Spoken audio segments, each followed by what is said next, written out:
A trip to Bolton. The last time they won there was back in the 50s, but after a record-breaking 11 straight wins, they fear no one. Nick Walton reports.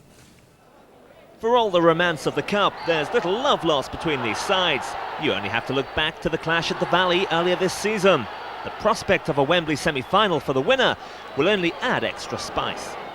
They're at home and the atmosphere should be terrific, but we'll have to wait and see. I think we will go there and attack the game the way we normally do, and we'll give it a go.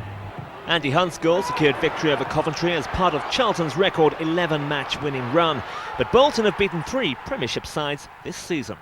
On the day, as always in this division, I know it's a cup game, but on the day we've been a very good cup side this year. And to our top form, we can beat Charlton, definitely. Of course, the Addicks are no strangers to Wembley. The last time they played there, they clinched promotion. 7 points clear at the top. They should do it the easy way this time, but they still want to return to the Twin Towers in search of a unique league and cup double. The cup, I mean, no one expects to get to the quarter-finals. It's because of the nature of the, the competition. But it's only our 4th game, I think, in the cup, and we've got a good chance. 2 more after that, and they could be left in the trophy. The Addicks in Europe, don't bet against it. This is Nick Walton for London Tonight. So, Charlton going for the double, but if you fancy a straight bet on the FA Cup winners, William Hill will offer you Chelsea as hot favourites at 6-4, while Charlton are rated at 10-1. But if you're hoping for a real windfall, then have a flutter on Gillingham at 125-1. 2 names you probably haven't heard too much about recently. Charlton are through to the 6th round for the first time since 1947, when they won the Cup for the first and only time in their history. The year before that, they got to the final and lost. Greg Whelan met 2 of the Charlton heroes from those heady post-war days.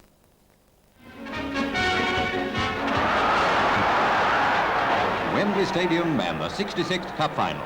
It looks like a replay with only 4 minutes to go. Now the ball is in the Burnley half.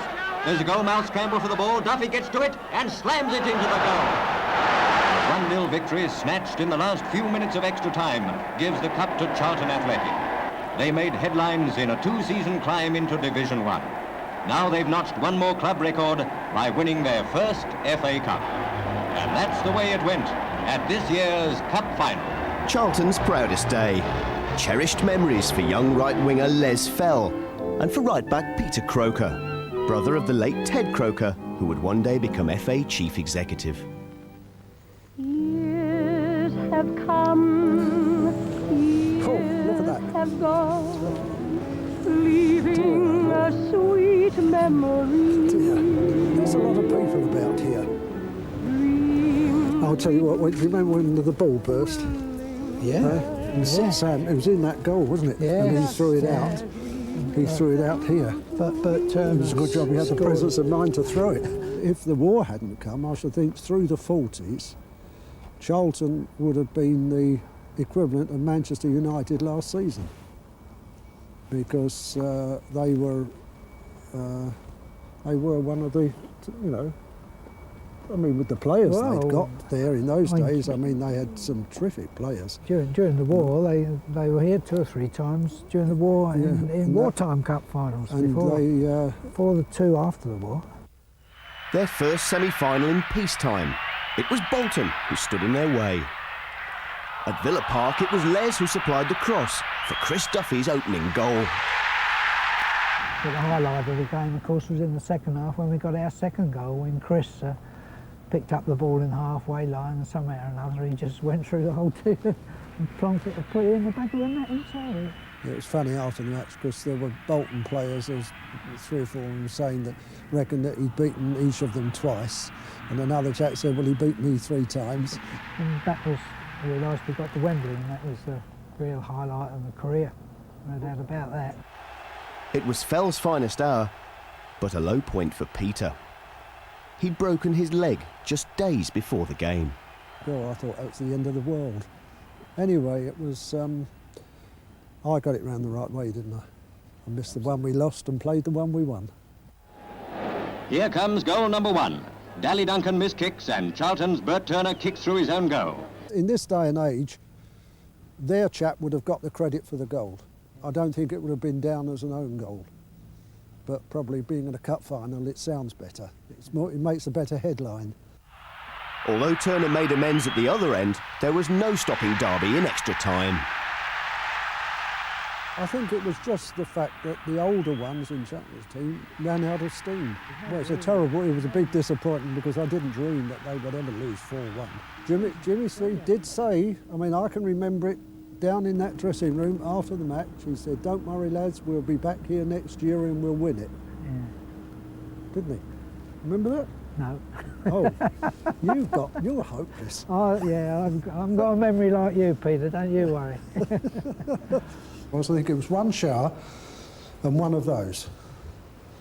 And that was for 11 of you.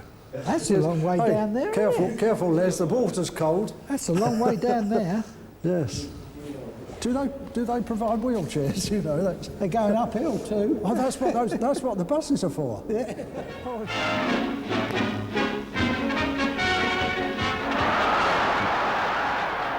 If I remember rightly, it wasn't a very inspiring game, was it? No, it was. It wouldn't be called a football classic. No, the highlight was the highlight was Chris again, wasn't it?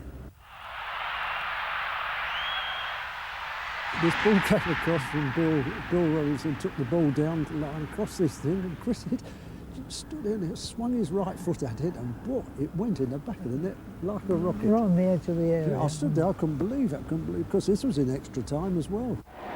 Cup glory's eluded Charlton ever since. Though 2 years ago they were back at Wembley to win a Premiership place in unforgettable fashion. Now promotion beckons again, but can they revive old memories in the FA Cup as well? If you can do the double, I mean, that would be great. If they do that, oh boy. Oh boy, another good day. You and I are still in love with the dreams of yesterday.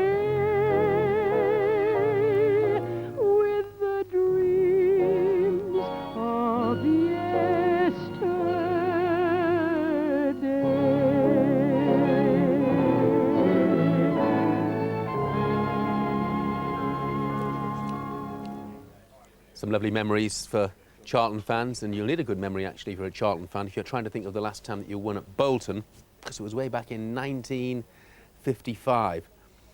But I would guess, Clive Allen, that on current league form they have to go into this game as favourites. Well, without a doubt, Jeff. I think wonderful form, unbeaten since the turn of the century, and quite a remarkable run they're on. League form is what it's all about for them in terms of gaining back a Premiership berth. The Cup is a big bonus, but it's a game I think that they feel, especially the confidence that they have running throughout the club at the moment, that they can go and win today. What is it about Alan Kirbishley that makes him such a successful manager? He comes over as a quiet, thoughtful type, but is that the real Alan Kirbishley? Yes, I think it is. I think that certainly the players have responded to him. They sampled the Premiership. They gave a good account of themselves, but I think realised they were just a little bit short, without disgracing themselves in any shape or form. But they've then gone from strength to strength. I think the whole foundation of the club has been built, and it's solid. Financially, they're very sound, and I think that they will come back after winning the First Division this year a much stronger outfit. Alan's added to the squad. There's competition for places, and I think they're going about it in the right way to bounce back. Of course, they have to go to Bolton, Mark. Sam Allardyce is really Bolton through and through, joined the club as a boy. But they've had one or two problems, haven't they, particularly defensively? Yeah, I think Bolton remains a little bit vulnerable, but I think Sam has still got to be given time to sort those sort of things out. They had an injury to the lad Fish, and he makes a difference to them. I think he may be back, actually, and he does make a difference to their defence. But I think Charlton, you know, I think Alan Kirbishley, if this was a league game, he'd be thinking, right, 3 points, we can go there and we can win this game.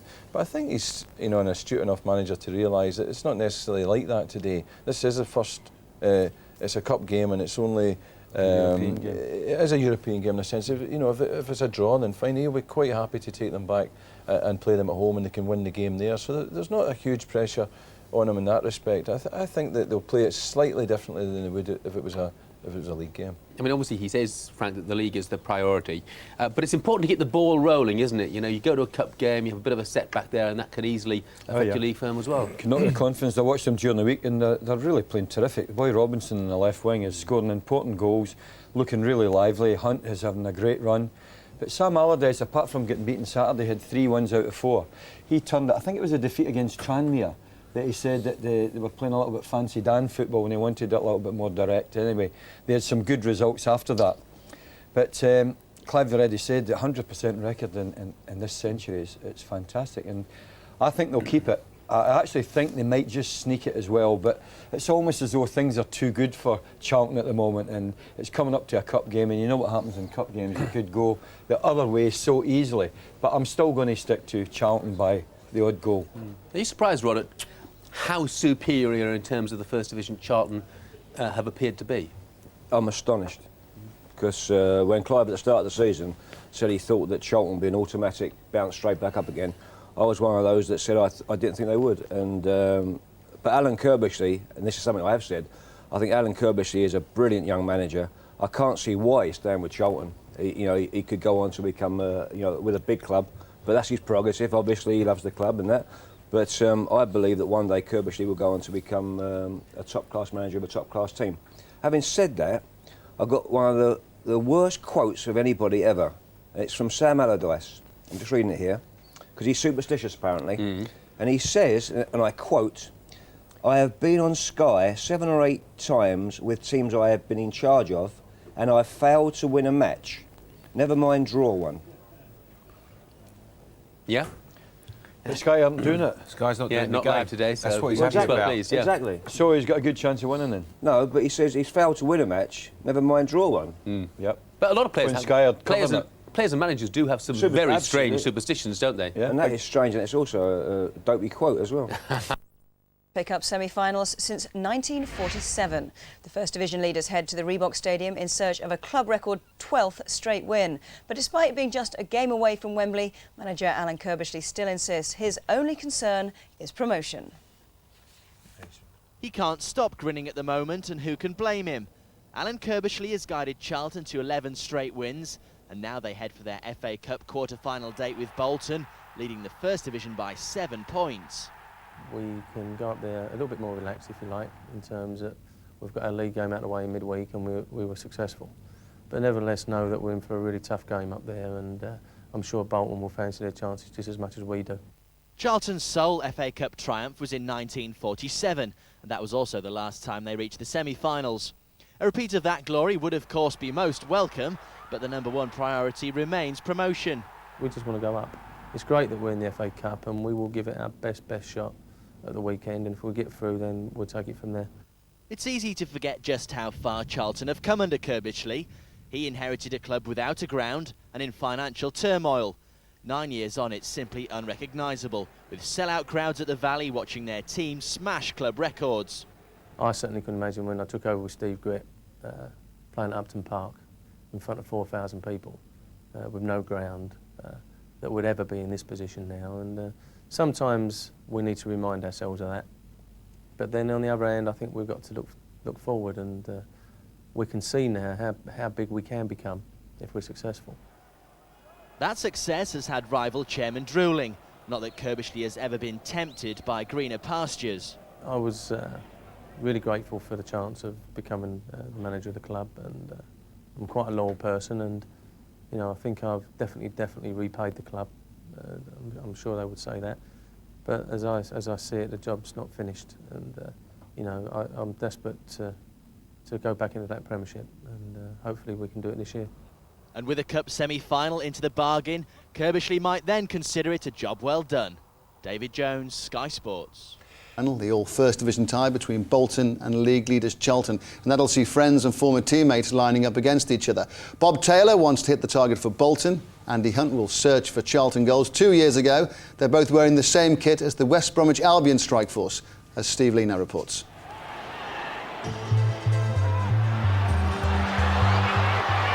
This is Hunt.